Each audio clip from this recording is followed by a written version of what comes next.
আরে তোর ওরকম অবস্থা কি হইল রে, কিরকম হইল? আরে ভাই ভাই নো পড়িয়া দেখ না পুরা থেদলি যাইছে।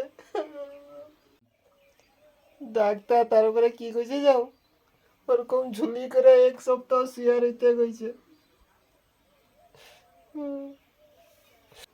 এক সপ্তাহ তোকে ওরকম ঠ্যাং পুরন করে সরিতে হবে? और अभी तो रुको, क्लाइमैक्स अभी बाकी है। এক সপ্তাহ শালা জব্দ হয়েছে। এক সপ্তাহ? তাহলে তো এক সপ্তাহ এটা তোর কোনো কাজে নয়, তুই তো ঠ্যাং দিলি সে আছে। এক সপ্তাহ ধরে আমি ঠেলি আর, ঠিক আছে? Run.